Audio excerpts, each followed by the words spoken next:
Obrigada pelo carinho da sua companhia, pela sua participação aqui no Mariana Godoy Entrevista. Boa noite, Mariana. Hoje temos uma convidada muito especial, a Leona Cavalli, que é uma atriz polivalente. Ela já fez novela, fez série, fez filme e agora está de volta aos palcos ao lado de Oscar Magrini com Gatão de Meia Idade. É praticamente a biografia do meu amigo Mauro Taliaferro. Quem dera. Que é isso? Esquece isso, tá? Boa noite pra você que nos acompanha.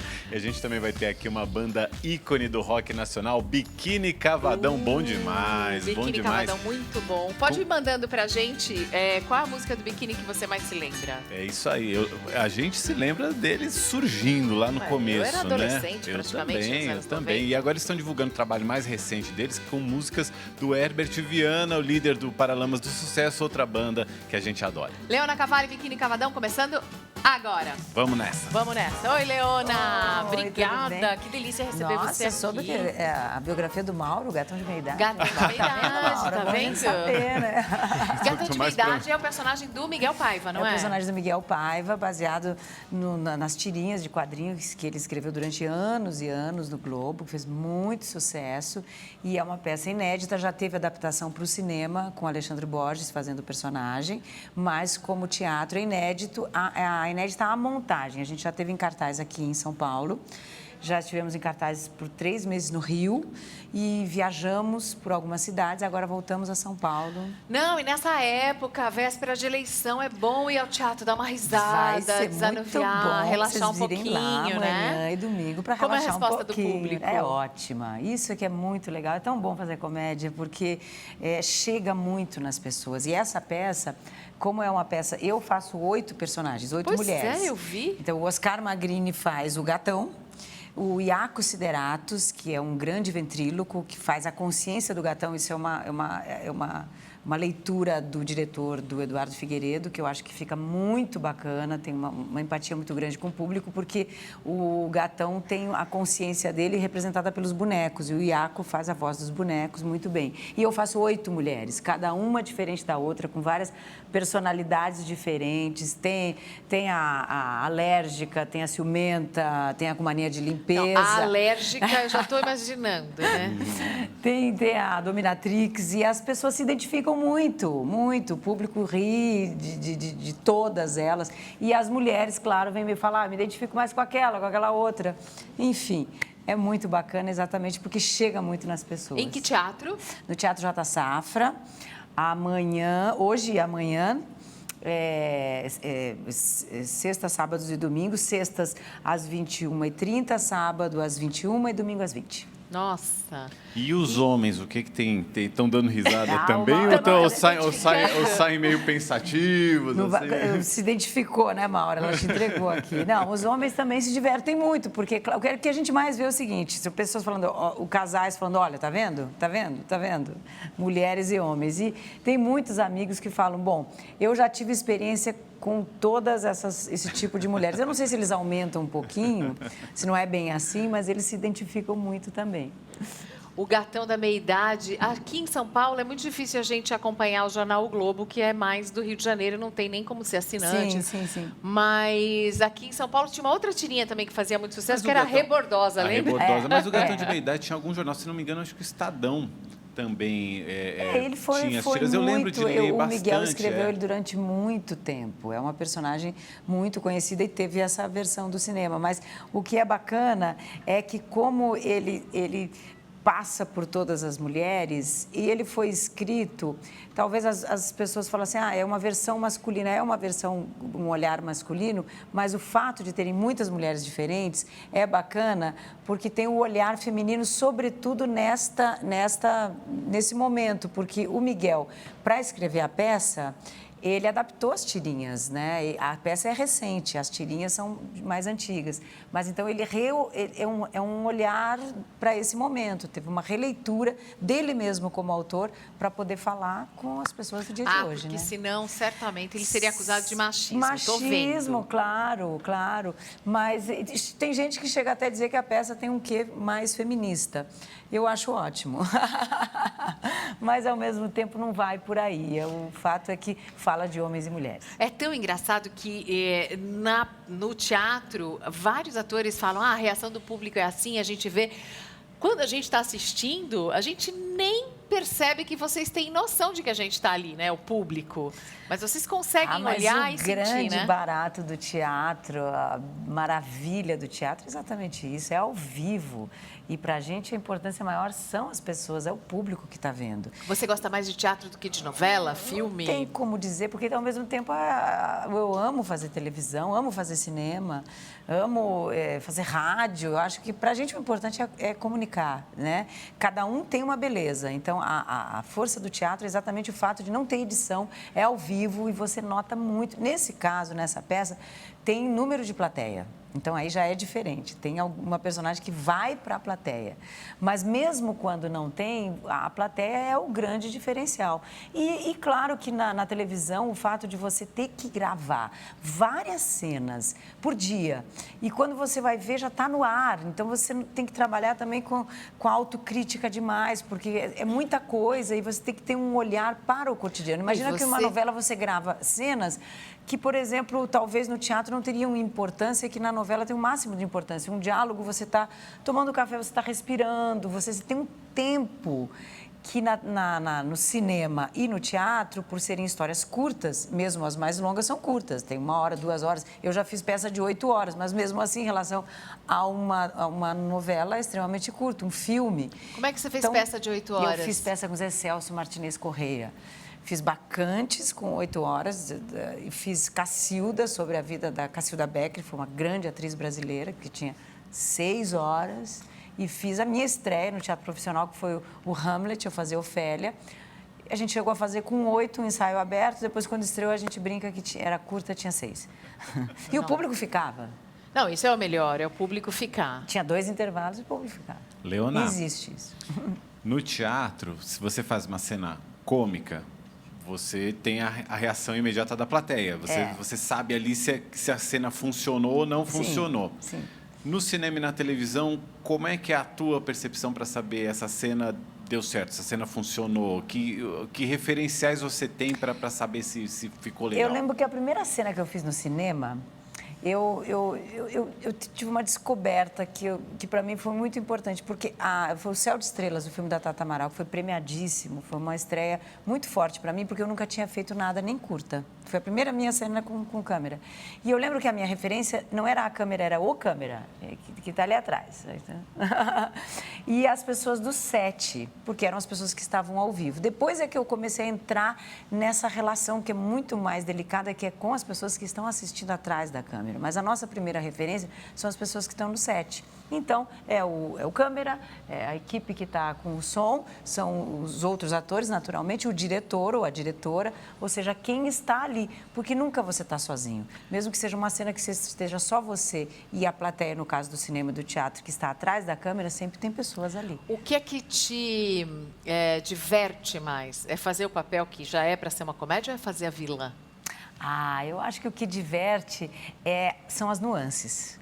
É fazer as nuances da vilã ou de uma mocinha ou de um papel de uma pessoa que seja completamente coerente, vamos dizer assim. O grande barato é descobrir as humanidades, porque ninguém é uma coisa só. Eu acho que, nesse momento do mundo, a gente tem que integrar as diferenças, né? Para a gente poder ser feliz, rir da gente mesmo, né? Não é um momento da gente ser radical. Acho que é um momento da gente poder rir dessas diferenças. E ao mesmo tempo, o personagem de comédia, ele é bom quando ele também tem coisas sérias no meio. Mesmo nessa peça, ela é uma comédia, mas no meio tem várias coisas que são muito fortes. E a vida é assim, né? A vida, se a gente pudesse pensar, a vida seria mais tragicômica do que qualquer outra coisa. Porque se você pensar durante um dia, quantas vezes você se emociona e ao mesmo tempo você dá risada? Quantas vezes você fala, nossa, que coisa triste, que horror. E ao mesmo tempo você chora, fala, mas é de desespero. Que absurdo, e dá risada. Né? Isso aqui é um barato de viver. Tem muita coisa que é rir para não chorar mesmo. E como é que é fazer certeza. 8 mulheres no mesmo espetáculo?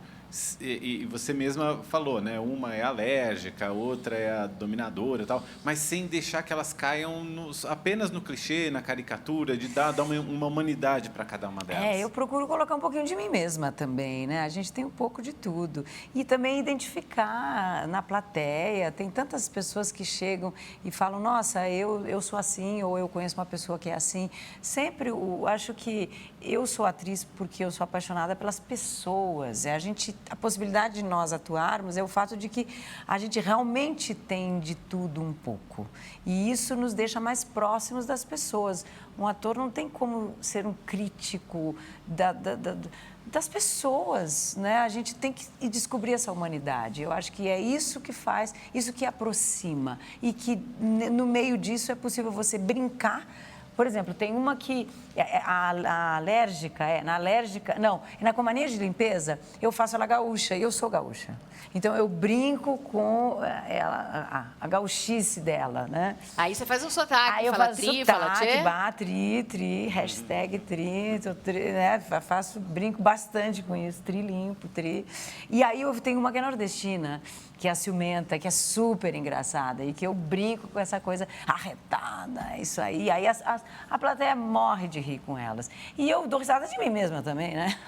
Não dá para me levar muito a sério. Eu acho que ninguém pode se levar tão a sério. Eu acho que no fim, a questão é descobrir que, na verdade, essas 8 devem ser a mesma mulher. Porque, assim, Claro. para nós homens, a gente sempre está sempre um passo atrás e descobrindo quem é essa mulher hoje. Hoje ela está como? Eu acho que o homem é mais básico nesse sentido. E a mulher, a gente fala, hoje ela está mais feliz.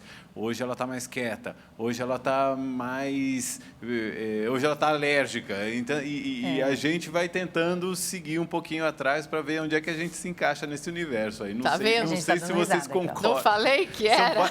Mas não, são várias mulheres numa só. Você estava falando que ele se identificou. Eu falei, tá? falei. Mas, Mauro, eu acho que nesse momento, o importante é que eu acho que a gente está se redescobrindo todos, tanto os homens como as mulheres, né? Eu acho que hoje em dia não é mais uma questão, eu vejo assim, pelo menos, eu respeito muito todas as opiniões, mas eu vejo que não é uma questão mais de, por exemplo, feminismo ou machismo, é uma questão de humanidade, né? Humanismo, a gente tem que se redescobrir. E eu sinto isso. Então, no momento em que a gente pode rir de si mesmo, até das nossas dificuldades, das nossas fraquezas, do que seriam nossos defeitos, a gente começa a olhar, poder ter um olhar mais humano, com mais carinho, com mais amor pelas pessoas, né? Você está falando de humanidade, você tem algum exercício que você faz para você se conectar com outras pessoas? Você faz orações, você faz yoga, você é muito espiritualizada? Como é que você tem esse outro lado espiritual, pessoal? Eu acho que, assim, para mim, sempre foi uma coisa natural, por eu ter começado como atriz muito cedo, esse olhar e esse cultivo do amor pelas pessoas e do não preconceito. Então, eu como atriz, eu procuro não ter nenhum preconceito com nada, porque isso só dificulta, né? Quando a gente se deixa barrar por qualquer preconceito, as coisas ficam muito mais difíceis. Então, eu acho que o grande exercício é realmente poder olhar a vida com liberdade, sem julgar as pessoas. Esse é o meu grande exercício. Claro que eu procuro me cuidar, eu procuro ter um cuidado com a respiração, com a alimentação. Eu faço yoga, eu danço, mas eu acho que a arte é a minha forma de cultivar um espírito mais livre. A arte é necessária para as pessoas? É absolutamente necessária. O ser humano não vive sem arte. É que as pessoas às vezes falam, arte é um tipo de coisa, arte é ficar... Por exemplo, teatro. Claro que teatro é arte, claro que escultura é arte, claro que música é arte, claro que pintura é arte, mas tudo é arte. O ser humano não vive sem o sonho. O ser humano, é impossível já imaginar o ser humano sem sonhar?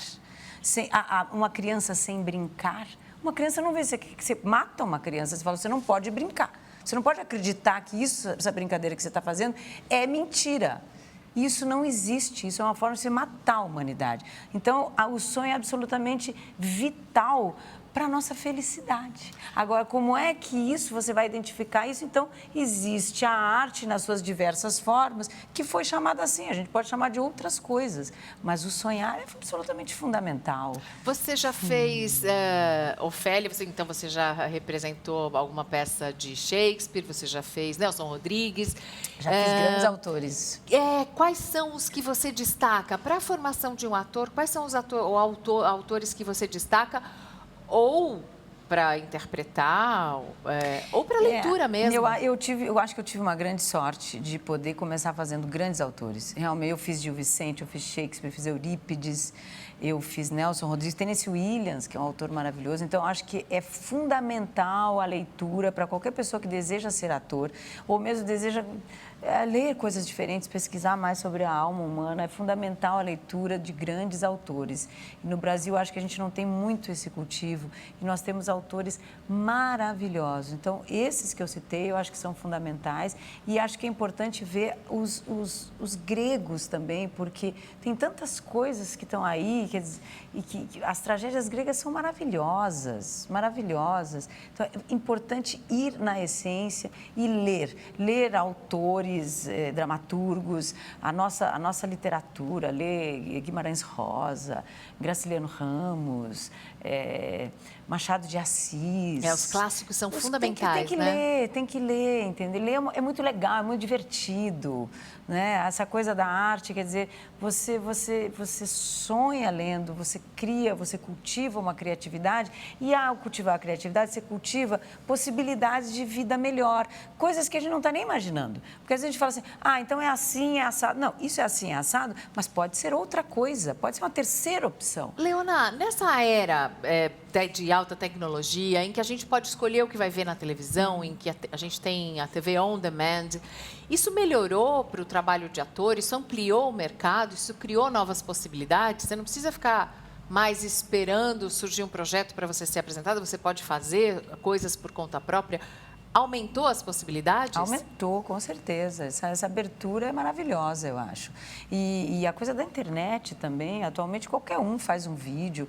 A comunicação ampliou muito. Então, para a gente é extremamente positiva essa abertura de mercado, das emissoras, as redes, outros tipos de comunicação. Quanto mais houver abertura, é melhor para todos, tanto para fazer como para assistir. Né? É muito melhor você ter várias possibilidades e tem toda uma geração aí que já está nascendo, sendo criada com essa concepção. Então, a gente tem que diversificar, abrir os horizontes e olhar com novos olhos.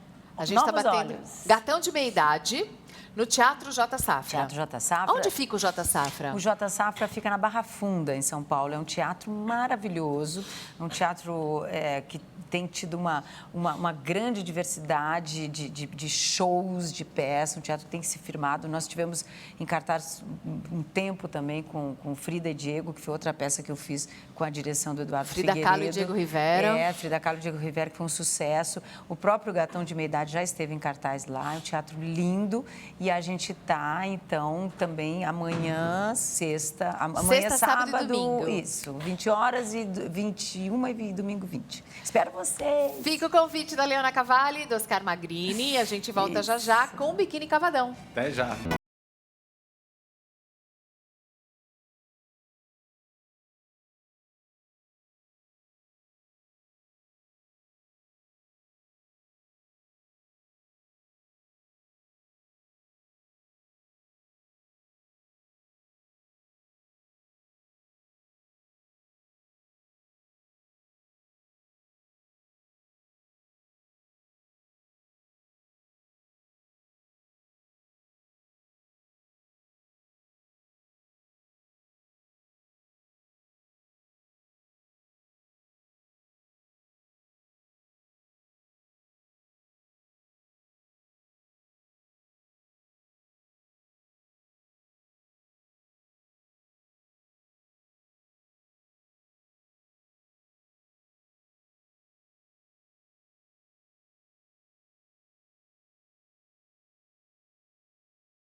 este é o meu drama. O que corrói é o tédio. Um dia eu fico sério, eu me atiro desse prédio. Essa é a música da minha adolescência. Bem-vindos. Tudo bem, Mariana? Tudo bom? Bem-vindo, Bruno. Bem-vindo. Opa, bem-vindo, Carlos. Biquíni Cavadão. O pessoal que tem mais ou menos a minha idade também lembra muito dessa música, mas o Biquíni nunca parou de produzir. Foi indicado ao Grammy recentemente, agora em 2013. Quer dizer, o Biquíni está sempre trabalhando. E o último trabalho de vocês agora é uma homenagem. Posso chamar de homenagem ao Herbert Viana? Com certeza é uma homenagem a um cara que batizou o Biquíni Cavadão. Né? Foi ele que sugeriu o nome Biquíni Cavadão pra gente. E é um cara que nos deu uma força tamanha no começo da carreira e foi sempre uma grande referência, um norte de uma bússola, por assim dizer, né, para toda a nossa carreira. Porque assim, ele, junto com os Paralamas, sempre tiveram decisões muito sábias. Né, e nós mesmos, olhando hoje o passado, a gente pensa que em várias encruzilhadas que a gente teve, a gente meio que se fiou neles, do tipo, se a gente passasse, se o Herbert passasse por isso, como é que ele faria? Né? Que faria? Tá? Então, é um cara muito querido por nós e nós queríamos já há algum tempo fazer essa homenagem a ele. E calhou de ser agora, é um disco chamado Ilustre Guerreiro. E o nome é interessante. Na verdade, Herbert vem do germânico. E a tradução de Herbert é exatamente essa, Ilustre Guerreiro. E a gente não conhece ninguém mais guerreiro e iluminado do que ele. Você fala guerreiro por causa do acidente, da reação dele, da volta aos palcos? Com certeza também. Com certeza também. Mas acho que foi, como o Coelho até define muito bem, foi um embaixador do rock. Foi um cara que apresentou sempre ideias interessantes. Ele conseguiu levar o rock não como uma coisa extrema. Você tem muita sensibilidade na hora de escrever. Eu vi um post seu no Facebook, pouco depois do primeiro turno das eleições, pedindo 1 minuto de silêncio e falando sobre os militares e os militantes, igualmente irritantes. Você vai transformar isso em alguma música? Não, eu acho que são coisas que eu gosto de escrever e o Face é bom para isso, para você jogar algumas ideias.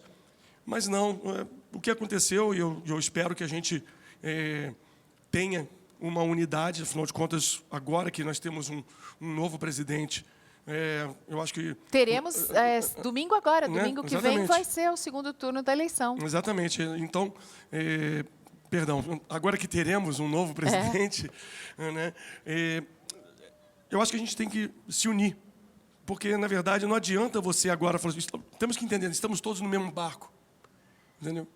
Qualquer que seja o vencedor, o novo presidente do país, não adianta você dar furo no barco, todo mundo vai afundar com isso. Então, eu não tenho como os candidatos, para mim, nenhum dos dois me representa. E eu só torci para que a gente possa, qualquer que seja o caminho trilhado, que a gente possa andar com um país melhor. Quando a gente vota, a gente faz escolhas. E o voto ele não acaba no dia da eleição. A gente tem mais 4 anos pela frente para cobrar dos nossos candidatos que eles cumpram aquilo que eles se propuseram a fazer, para fiscalizá-los, para apontar rumos. E quando a gente vota, a gente também escolhe uma oposição que pode dar sugestões construtivas para o país também. Eu costumo chamar isso que você está explicando de o terceiro turno. O terceiro turno é exatamente os próximos 4 anos em que nós continuaremos a falar de política, nós continuaremos a exercer nosso dever de cidadão, né, de brigar, de cobrar, inclusive, que a gente esquece muito disso. Não existe um salvador da pátria. Nós salvaremos a nossa pátria. Não haverá um salvador da pátria.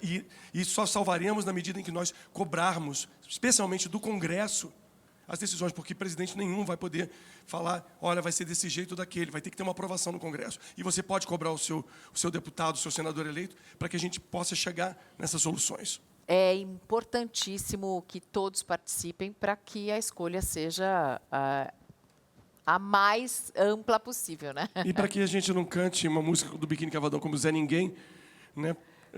E sempre pensando que é uma coisa atual. Canta o Zé Ninguém um pedacinho. Vamos Vamos de Zé Ninguém.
As leis são diferentes. Eu gosto das suas letras.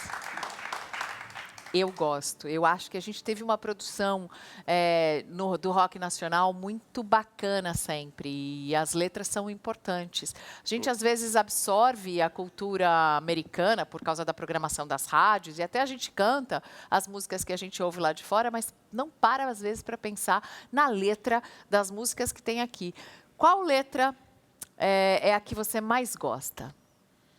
É difícil, porque eu acho que cada uma delas tem uma história. E os discos são como filhos. Ai, né? que legal. E mesmo aquele que parecia um patinho feio, a gente ama do mesmo jeito. São músicas que a gente, claro que tem uma predileção por aquelas que a gente conseguiu fazer chegar mais ao coração das pessoas, ao coração e à mente das pessoas.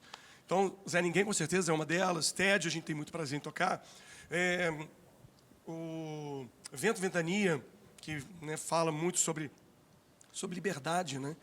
E a gente, quando canta essas músicas, eu acho que o mais bonito de fazer essas letras tão legais é você ver o orgulho com que pais mostram essas músicas para os seus filhos, ou primos mais velhos para outros primos. Assim, é uma música que é passada adiante meramente por uma vontade própria das pessoas, sabe? Elas acolhem essas músicas e tornam parte da trilha sonora da vida delas. Vamos ouvir mais uma? Janaína, eu queria que você contasse a história de Janaína. Na década de 90, a gente fazendo show para tudo quanto é lado, de repente eu fiquei sabendo que nós íamos tocar em Miguel Couto. E Miguel Couto é um bairro afastado de Nova Iguaçu, né, do Grande Rio, e lá mora uma pessoa que não se chama Janaína, chama-se Gessi. E a Gessi eu conheço desde que eu tenho 5 anos de idade. Né? Sempre lavou as roupas da família, aquela coisa toda.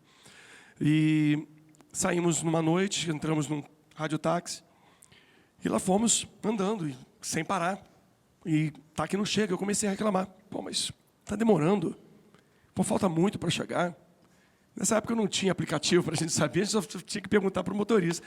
Falta muito, falta muito. E eu estava reclamando daquilo pra caramba, quando de repente me caiu a ficha. Eu falei assim, eu estou aqui sentado num carro confortável, com ar-condicionado, sem trânsito, reclamando de quanto tempo falta para chegar, e essa pessoa sabe a que horas ela acorda e quantas condições ela pega debaixo de sol escaldante para chegar na casa da minha mãe. Aí eu cheguei lá, fiz o show, e na segunda-feira eu encontrei com ela. E falei para ela, falei assim, meu Deus do céu, como é que você faz para chegar? E ela riu. E ela riu e me disse assim, eu acordo todos os dias às 4h30. E aí ela falou que caminha, tipo, uns 20 minutos até chegar no local onde ela pega um ônibus que leva para a estação do trem, o trem que chega na Central do Brasil, que pega mais um ônibus. E eu fiquei ouvindo aquilo tudo e me veio só essa coisa na cabeça, tipo, apesar de tudo, ela tem sonhos, né? E eu pensei para falar um pouco sobre isso, sobre uma música que fosse muito feminina, que falasse sobre a mulher, a batalha da mulher, tudo mais. E daí vieram os versos de Janaína. E sabe o que é muito legal nesse período eleitoral? A Janaína é que decidiu a eleição. O perfil da mulher brasileira que queria deixar para o último momento a decisão do voto e queria se ligar em política bem no finalzinho, que está nesse momento aí também fazendo sua reflexão, é a Janaína. É essa Janaína. Então, assim... Que, apesar de tudo, tem muitos sonhos. E que bom que tenha.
dia a gente há de ser feliz, se Deus quiser.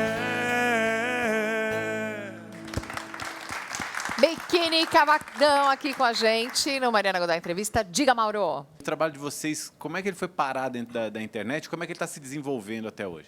Eu acho que a gente soube lidar bem com isso, porque a primeira coisa que a gente discutiu com as gravadoras... Vocês na época, nós captaram tínhamos... isso muito rápido, né? Primeiro que assim, as gravadoras viam a internet, especialmente o MP3, que é o arquivo que era fácil de baixar e tudo mais, eles viam aquilo como uma grande ameaça. E eu, o tempo todo conversando com os diretores na época, dizendo, não, isso é o futuro da gravadora. Se a gravadora souber fazer alguma coisa, ela vai crescer junto.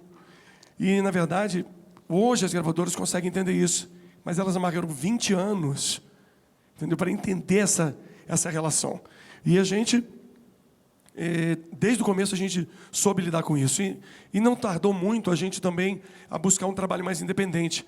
Porque até então, todos os artistas eram meio que tutelados por gravadoras. Se você não tivesse numa grande gravadora, você não existia.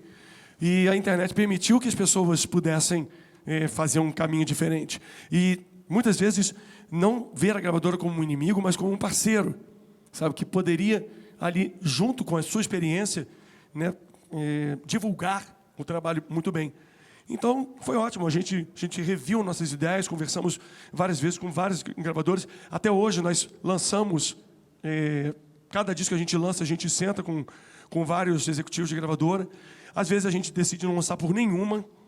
Às vezes, a gente acha que é legal lançar com alguma. Tudo varia conforme o trabalho em si. Esse novo disco, por exemplo, a gente decidiu que não vai ter nenhuma gravadora. E que não vai ser vendido em loja alguma. Você só compra o CD, se você quiser, numa loja específica que nós colocamos dentro do próprio site. Nós somos os vendedores do disco. Agora, se você quiser ouvir digital, nossa, o céu é o limite. Aí você pode ouvir em plataformas digitais, você pode ouvir em sites de downloads e tudo mais. Olha, a gente colocou no Twitter, eu coloquei no Twitter que a gente ia fazer a entrevista com Biquíni Cavadão. A Valéria mandou um coraçãozinho. O professor Leandro pediu Vento, Ventania e Tédio. Tédio já tocou, professor, então vou pedir para eles tocarem Vento, Ventania daqui a pouco. E a Lu Ferreira escreveu, não é possível esquecer o que vivi, não é possível esquecer o que senti, colocou as musiquinhas. Então, as pessoas se lembram muito das letras, são letras fortes, são letras bacanas. Ela citou Impossível, que é uma canção de 1991, e que coincidência, esses versos são exatamente o que dão título ao livro que eu vou lançar no ano que vem. Eu vou lançar uma autobiografia, em maio, chamada Impossível Esquecer o que Vivi. Então, agradecer a todos pelos carinhos. Muito bom, já fica aqui o convite, então, para maio vai ter a autobiografia do Bruno. Agora, dá para tocar um pouquinho, então, um pedacinho de Vento, Ventania? Claro. Depois, quando a gente for encerrar a entrevista, a gente toca uma desse trabalho de homenagem ao com Herbert. prazer. Então, vamos lá? Vento, ventania, me leve para as bordas do céu, pois vou puxar as barbas de Deus. Vento, ventania, me leve para onde nasce a chuva, para lá de onde o vento faz a curva. Me deixe cavalgar os seus desatinos nas revoadas e redemoinhos. Vento, ventania, me leve sem destino. Quero juntar-me a você e carregar os balões pro mar. Quero enrolar as pipas nos fios, mandar meus beijos pelo ar. Vento, ventania, agora que eu tô solto na vida, me leve pra qualquer lugar. Me leve, mas não me faça voltar.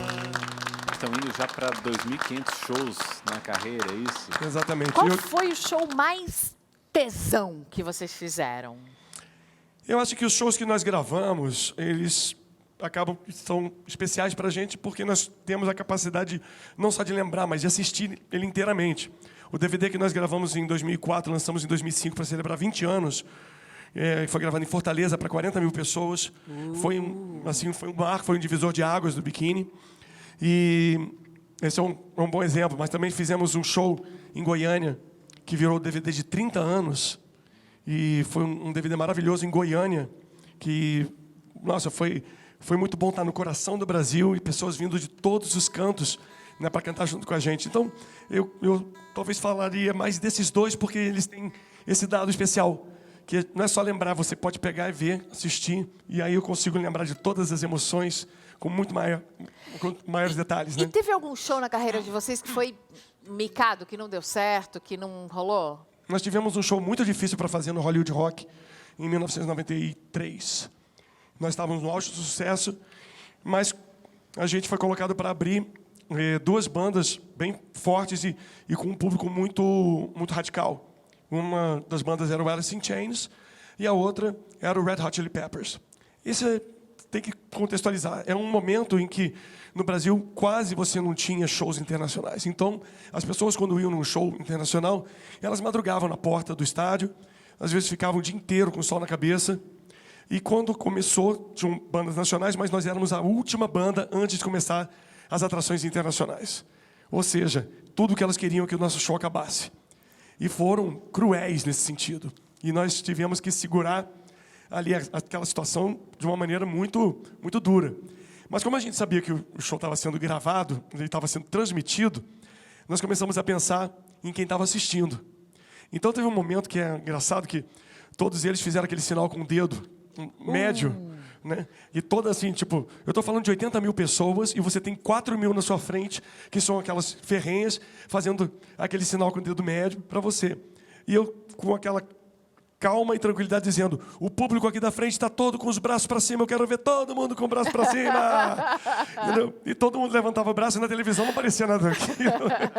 E a gente teve que ser safo para fazer essas coisas. Nossa Senhora, eu nem imaginava uma coisa dessas. Eu já fui a shows que foram muito mal divulgados. Eu morava no interior e aí não tinha divulgação, ou então fazia mal feita, ou então a rádio ou o jornal não apoiavam e aí o artista chegava, tinha pouca gente.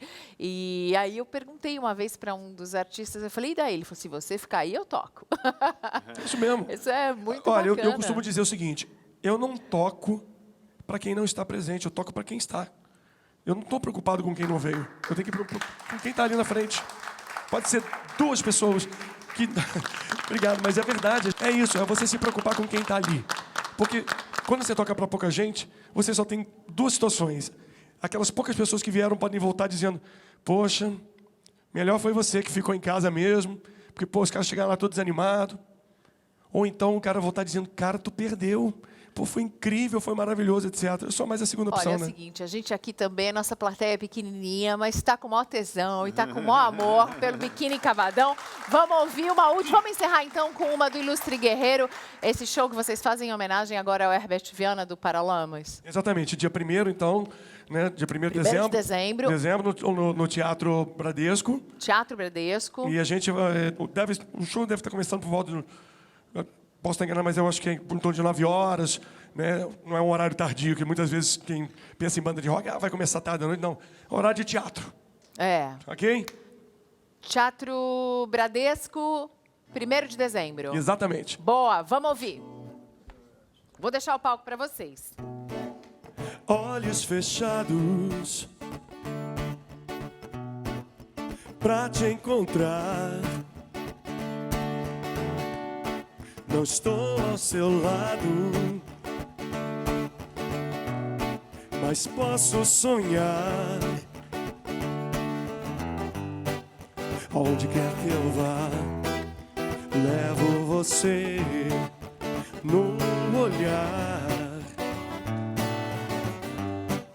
Aonde quer que eu vá, aonde quer que eu vá.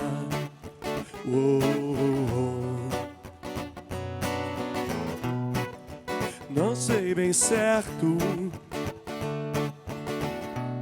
se é só ilusão, se é você já perto, se é intuição.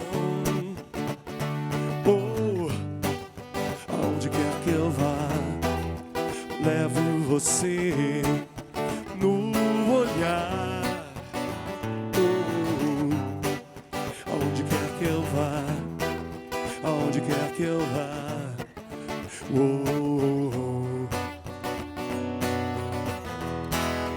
longe daqui, longe de tudo.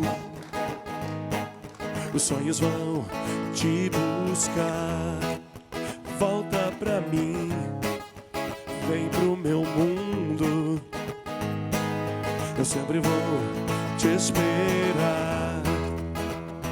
Larará.